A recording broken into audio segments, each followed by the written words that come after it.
Legisladoras del PAN y de Morena se jalonearon del cabello en una sesión del Congreso de la Ciudad de México, donde se discutía un dictamen para extinguir el Instituto de Transparencia y crear un nuevo órgano. Las profundas tensiones políticas y la falta de consenso no se pueden ocultar cuando el control de instituciones está de por medio. El fentanilo ya no es solo una crisis de salud para Estados Unidos, ahora es tratado como arma de destrucción masiva. Donald Trump firmó una orden ejecutiva que equipara a los opioides sintéticos con armas nucleares.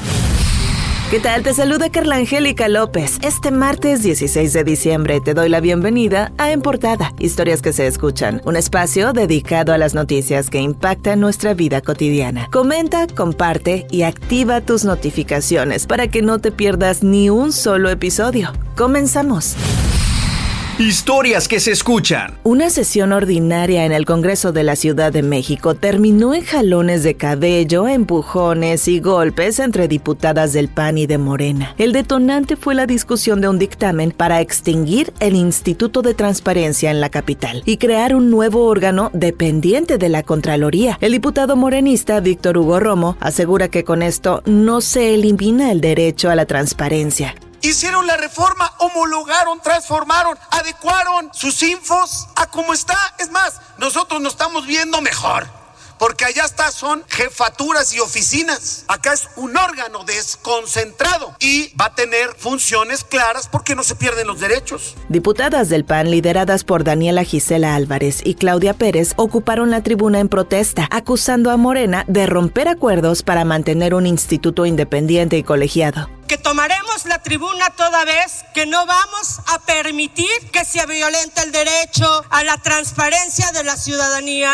en México. Que no vamos a permitir que se rompan acuerdos políticos cuando habíamos quedado en que el Instituto de Transparencia iba a ser tripartita para que no fuera una sola persona quienes decidiera a quién sí y a quién no se le iba a dar acceso a la transparencia. Cuando legisladoras de Morena intentaron recuperar el espacio, la situación escaló. La morenista Yuriri Ayala y la panista Daniela Álvarez se jalonearon un micrófono. Ayala le dio un zape a la panista, quien respondió con un codazo y Ayala le jaló el cabello. Otra panista, Claudia Pérez, y la morenista Rosario Morales se sumaron a los jaloneos. Y aunque el presidente de la mesa directiva, Jesús Sesma, intentó detener la situación, no lo logró. Mientras tanto, la coordinadora del PRI, Tania Larios, saltó del pleno a la cabina de audio y desconectó los micrófonos a fin de concretar la toma de tribuna. La sesión se suspendió y Morena trasladó el debate a una sede alterna para aprobar el dictamen. En entrevista para Milenio Televisión, la diputada de Morena, Yuriri Ayala, aseguró que quienes iniciaron la agresión fueron las legisladoras del PAN al desconocer los puntos del dictamen sobre el Instituto de Transparencia local.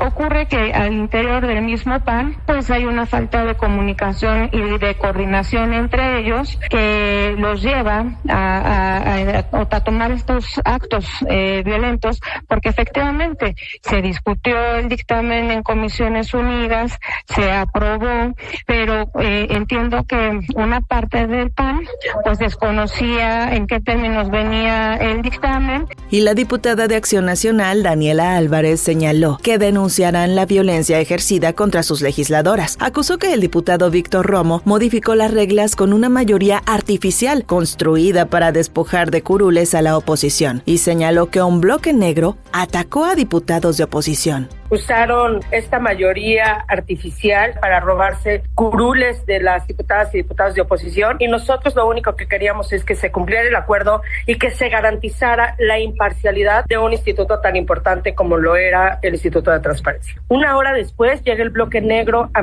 darnos la madre a las diputadas y diputados de oposición, nos empiezan a gritar consignas, acompañados del oficial mayor del Congreso de la Ciudad, oficial mayor que designó Morena.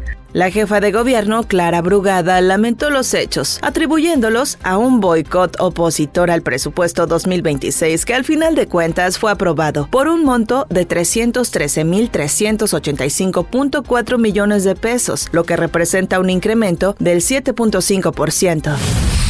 Cuando ya todos se están yendo de vacaciones, los consejeros del INE comenzarán a crear su propia propuesta de reforma electoral y tendrán hasta el 12 de enero para entregar la propuesta. La presidenta del Senado, Laura Itzel Castillo, recordó que este hecho podría ser tan profundo como la reforma al Poder Judicial, y la presidenta de la Cámara de Diputados, Kenia López Rabadán, hizo un llamado a los legisladores a escuchar a los ciudadanos y no apresurar la aprobación de la reforma. Por su parte, la consejera presidenta Guadalupe Tadei destacó que uno de sus intereses es mantener las OPLES, los organismos públicos locales electorales, que son los encargados de organizar las votaciones en cada estado. Aquí da al aire el Papa Romeo Oscar. Recibido, Papa Romeo Oscar. ¿Me confirma intenciones?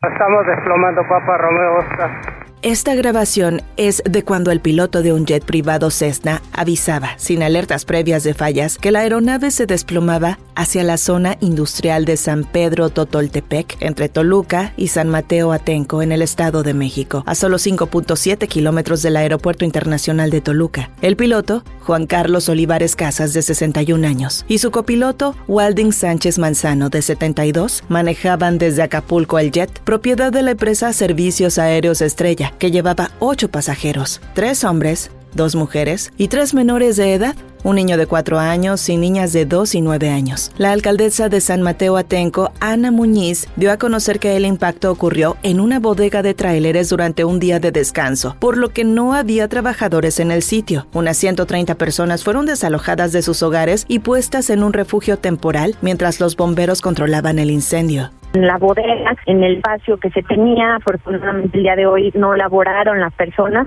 el día lunes descansan, entonces no teníamos el personal que labora generalmente en esas naves industriales. Ya tuvimos comunicación con los dueños de las naves. La Fiscalía General de la República y la del Estado de México ya investigan las causas.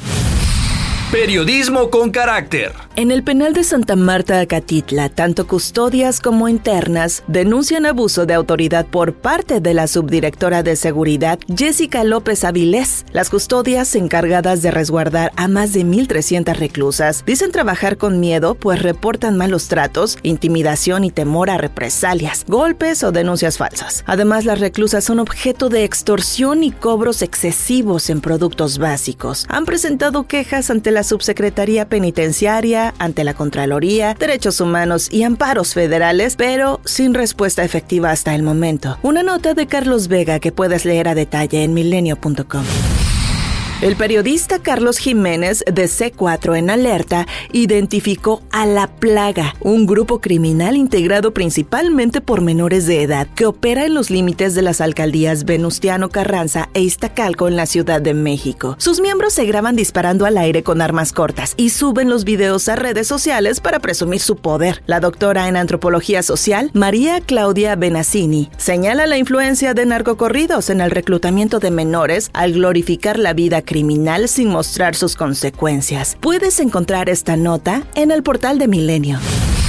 El presidente de Estados Unidos, Donald Trump, firmó una orden ejecutiva que declara al fentanilo como arma de destrucción masiva, colocando los opioides sintéticos en la misma categoría en la que están las armas nucleares. Trump ha culpado directamente a los cárteles mexicanos por los más de 250,000 fallecimientos entre los años 2021 y 2023. Críticos han recordado que durante su mandato, George W. Bush usó la supuesta posesión de armas de destrucción masiva por parte de Irak como justificante para invadirle, pese a que existían pruebas contundentes de que Irak ya no fabricaba este tipo de arsenales. El gobierno de Trump también ha incluido en su lista negra a 64 personas y a 87 empresas en México por lavado de dinero ligado a narcotraficantes y terroristas. Esto bloquea sus bienes y transacciones financieras. La mayoría opera para los cárteles de Sinaloa y Jalisco Nueva Generación. Por cierto que Estados Unidos volvió a atacar 3 embarcaciones consideradas terroristas vinculadas al gobierno venezolano y al cártel de los Soles, según señala. El ataque ocurrió en aguas internacionales del Pacífico Oriental cerca de Colombia, dejando a 8 personas muertas.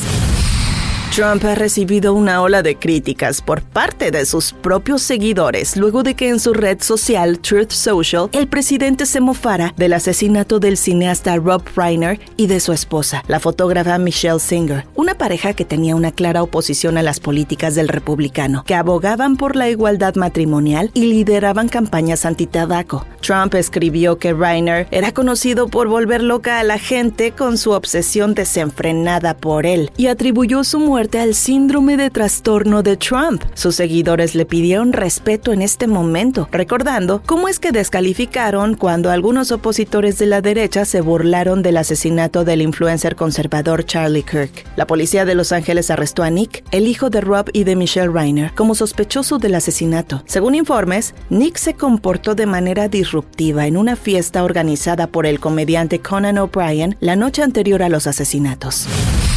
Goles y hazañas en medio tiempo. Toluca celebró su bicampeonato de la Liga MX con un desfile festivo por las calles de la ciudad junto a su afición. Tras ganar el título número 12 del club, los seguidores escarlatas se reunieron desde temprano, vistiendo camisetas, bufandas y banderas, y acompañaron a los jugadores, cuerpo técnico y directiva en una caravana que partió del estadio Nemesio 10. La celebración fue un verdadero carnaval que pintó de rojo la ciudad mientras los campeones mostraban el trofeo y recibían el cariño de la afición. La conductora Yolanda Andrade fue hospitalizada de emergencia tras sufrir una recaída relacionada con la enfermedad que enfrenta desde hace tiempo y permanece internada desde hace varios días, aunque no se han dado a conocer detalles oficiales sobre su evolución. Andrade no ha revelado el cuadro que enfrenta, pero se sabe que fue víctima de un aneurisma. Periodistas de espectáculos pidieron respeto y apoyo para ella, destacando que su cuerpo está muy maltratado por los tratamientos que ha recibido. Le invitamos a visitar nuestras distintas plataformas para mantenerse al tanto de lo que acontece minuto a minuto. Milenio Diario, milenio.com, Telediario, Telediario Radio y telediario.mx. Multimedios Podcast, un espacio que te conecta con las noticias más relevantes del día. Suscríbete y coméntanos.